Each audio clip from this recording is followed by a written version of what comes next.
President Buhari assents to National Health Insurance Authority Bill 2022. House amends Section 84, Subsection 8 of the Electoral Act 2022. And Minority Caucus of the House urges the President to assent to latest amendment to the Electoral Act. Welcome to You and Your Reps. I am Victor Azo. Thank you for joining us.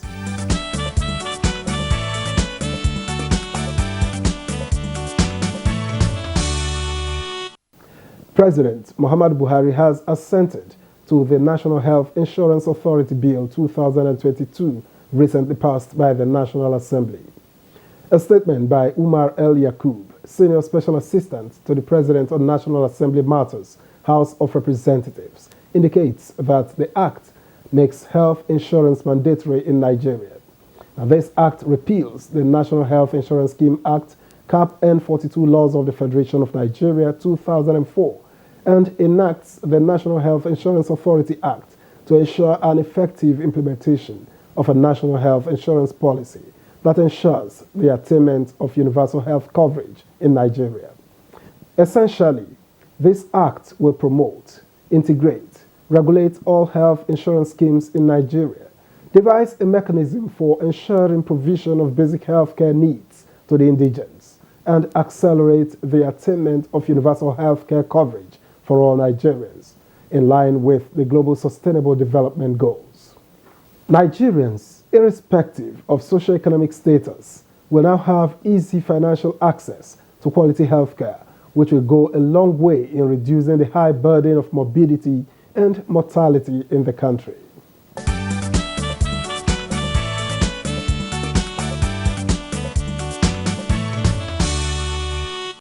Now, the House of Representatives has amended Section 84, Subsection 8 of the Electoral Act 2022. The amendment is to enable statutory delegates participate and vote in conventions, congresses, and meetings of their political parties. National Assembly correspondent Lami Ali reports.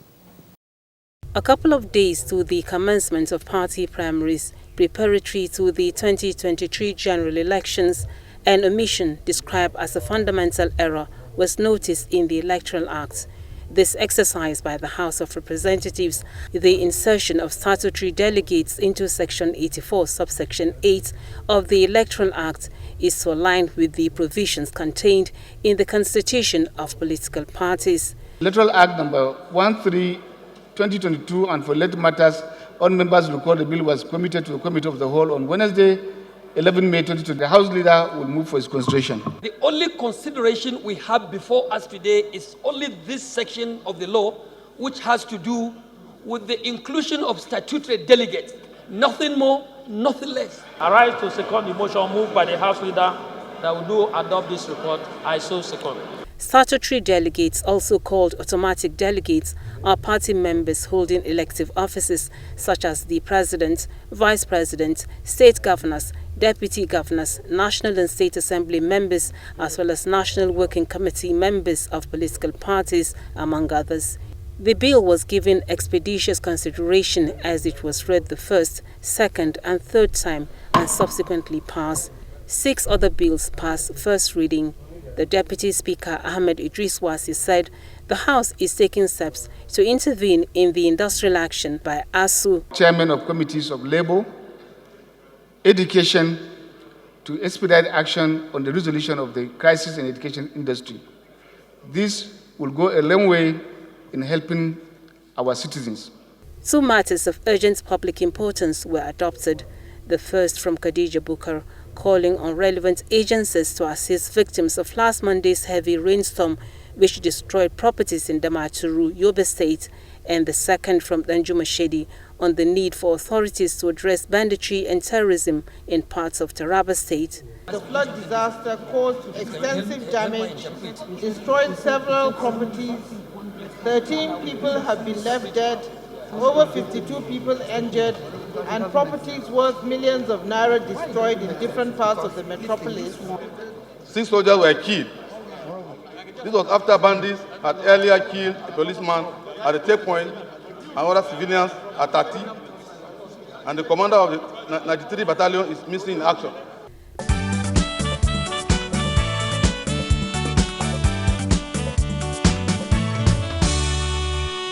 Meanwhile, the minority caucus in the House of Representatives is urging the president to sign the one-item amendment to the Electoral Act 2022 so as to avert an imminent political crisis in the country.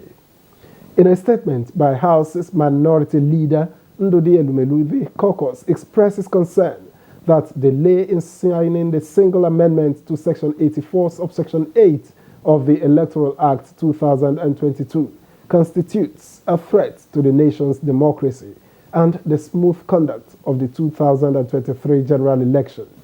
The minority caucus explains that any further delay in signing the amendment to the Electoral Act to give political parties a sense of direction in the conduct of primaries for the election of candidates for the 2023 general elections has the capacity to derail the entire democratic process and destabilize the nation.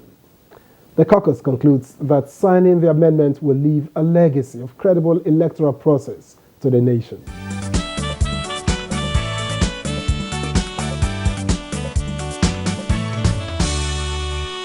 Now, what does a joint committee mean for the House of Representatives? Well, this is the question we posed to the chairman, House Committee on Rules and Business, Abubakar Fulata. Here's what he told us.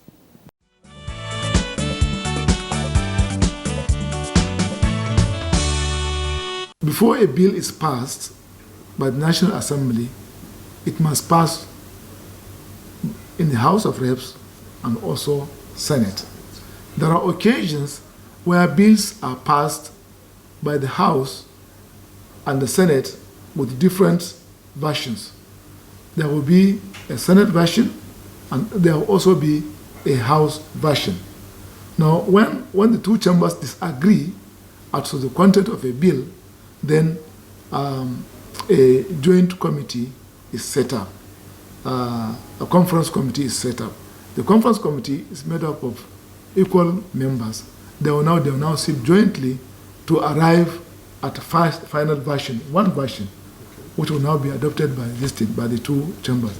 We also have joint sittings when, for example, the National Assembly, comprising the House of Representatives and Senate, they will sit jointly to receive the national budget address of Mr. President.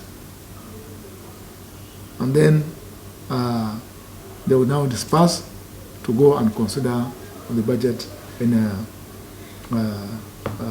their various committees. So joint sittings it depends on the situation, okay? Whether at a committee level, considering the two versions of a bill, harmonizing it into one, or in the case of the two chambers sitting to receive a national budget address.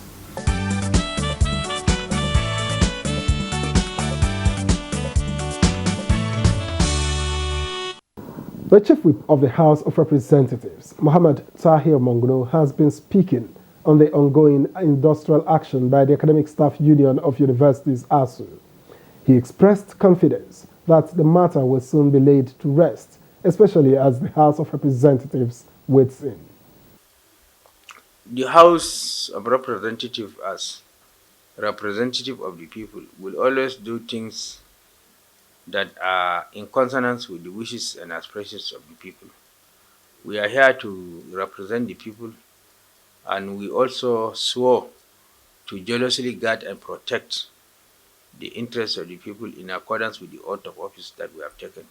And in discharge of that duty, even in the crisis in the educational sector, the House of Reps has caused, both at the leadership level and at plenary level by way of passing resolutions and what have you, intervene in the ASU federal government crisis that has been lingering and continue to rear its ugly head like a recurring decimal every year, with a view to nipping it in the bud. A lot of meetings were held between the leadership of the House of Reps and then the leadership of ASU, as well as the Minister of Education, the Minister of Labor, and a lot of resolutions have been passed to that effect. both at the leadership level and at the plenary level, to bring about an amicable resolution of this ASU federal government dispute in the interests of generality of Nigerians, because generality of Nigerians, their children and wards study in these public universities. So it behoves on us to do everything that is within our constitutional powers with a view to reaching an amicable situation. And very soon, I know the leadership of the House will have cause to summon both the federal government, ASU, and other interested groups with a view to settling this recurring problem amicably, so that our children and wards will go back to studies rather than staying at home for this long period of time. So in keeping with our tradition, I know definitely the House will have cause to intervene again.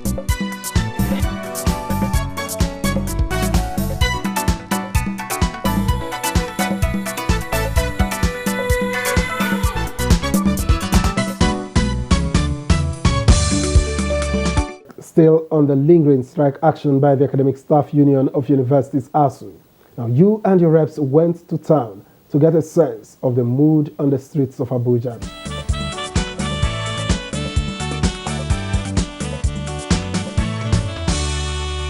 Government have to actually look at the situation, because children cannot continue to be at home all day and all night. Honestly, they really need to sit down also and look at the issue critically and solve it, so that our children can go back to school. It's very pathetic that a 4-year program, you end up spending like 7-8 years, and when you graduate, the employers are asking you to come with your birth certificate. They need graduates that are 25 years old. So I don't know how possible that is going to be, and it's affecting our students and this generation that is coming behind us. How can you allow our youth not to be engaged? Even though when they are engaged, they are not getting anything. But we know that if my children are in school, I know they are in school, they will go to lecture in the morning, from morning to afternoon, before they come back. They are exhausted. But now the full time, they are at home. And as a father, I will go to work. I don't know what they are doing at home. If the next neighbor tell me that my son comes to his compound, or jump fence and enter his compound to pick something or to misbehave, not because they are really hungry, but because they are youths, they are children, what do you expect? The students have suffered for so long. You cannot go to the university today and graduate, for the specified period of time that you are supposed to graduate, 3 or 4 years. You see someone spending 7 years and so on and so forth, or even more. And you see, for us as a nation to progress, the National Assembly is having the responsibility of rescuing the common man.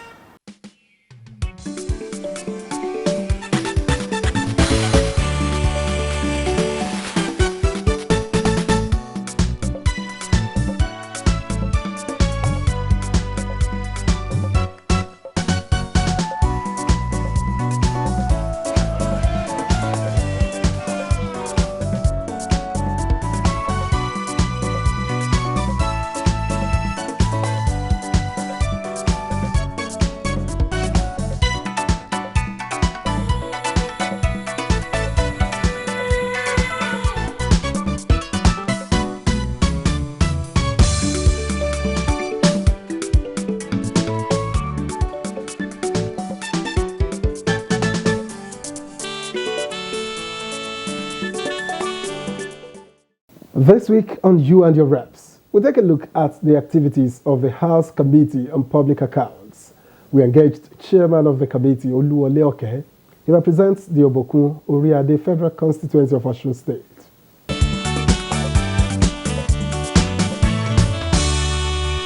The issue is that the Auditor-General in the past has not been able to render his report before the Parliament, or let me say lay his report before the Parliament, pursuant to Section 85 of the Constitution of the Federal Republic of Nigeria, because the Accountant General of the Federation has not been able to render accounts to him as at when due.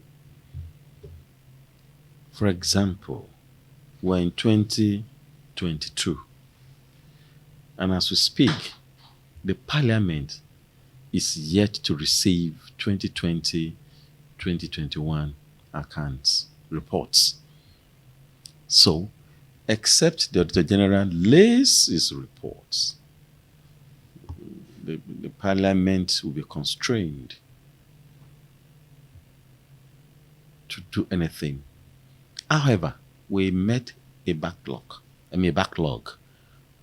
of reports from 15 to 18.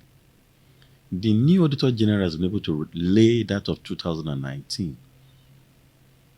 The Public Accounts Committee in the 8th Assembly considered the backlog of 2010 to 2014 and laid their reports before the Parliament. The Parliament considered 2010 only and approved same and transmitted the reports, the final reports adopted by the Parliament, to the Executive for implementation.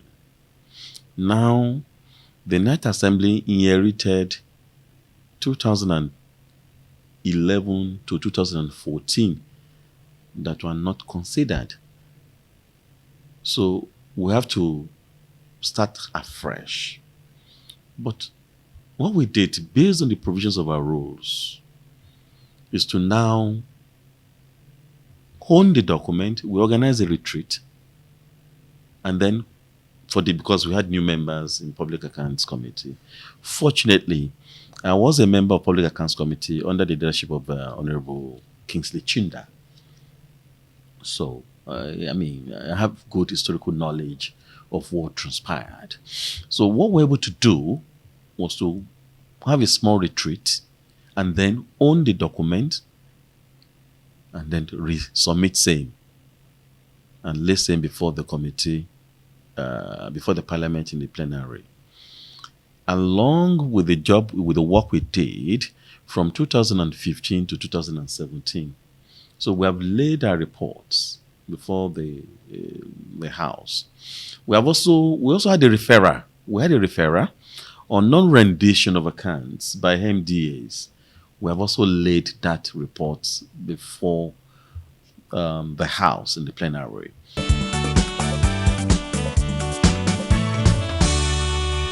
Before the 9th Assembly, the Auditor General had complained that over 330 MDAs were not rendering returns, and the majority of the MDAs were rendering returns late. So we took this up based on the referral the House gave to the Public Accounts Committee, and we're happy to tell you that now we have about 95% rendition as at when due.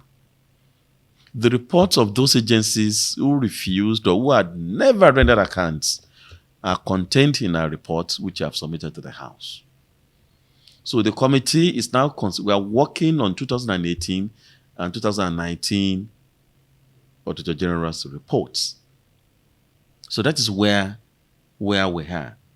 But the major constraint, the major problem is that the Accountant General office should be up and doing.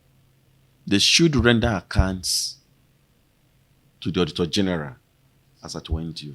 Their excuse is that the Financial Control Management Act, an archaic law of 1957 or 58, did not specify a time frame to render accounts. But if you are holding agencies, parastatals of government to render accounts on or before 31st May of every preceding year, then you're also duty-bound to comply with same. Just like Federal Inland Revenue Services, based on provisions of CETA, request companies, taxpayers, to render to file returns 6 months after the accounting date.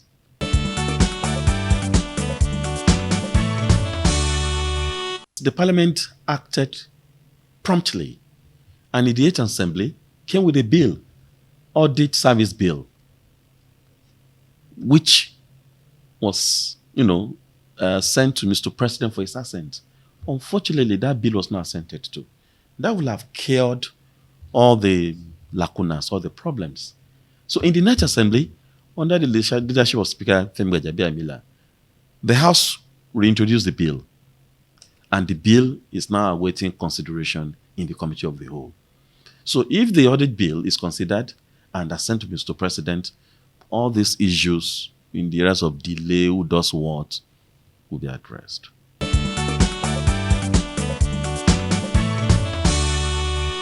I can assure you that Public Accounts Committee in the 9th Assembly will conclude deliberations, consideration of the Auditor General's report up to 2019, that is before us. We are yet to receive that of 2020 and 2021. So what we have is the Auditor General report up to 2019. And you can take it home that this Public Accounts Committee, under my leadership, will consider the reports of the Auditor General and lay our reports in the plenary.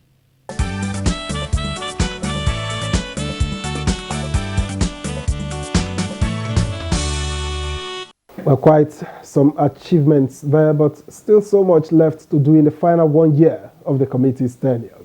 And here's wishing the House Committee on Public Accounts a smooth sailing to the end. And that does it on you and your reps. We thank you for watching. I am Victor, as we'll see you next time.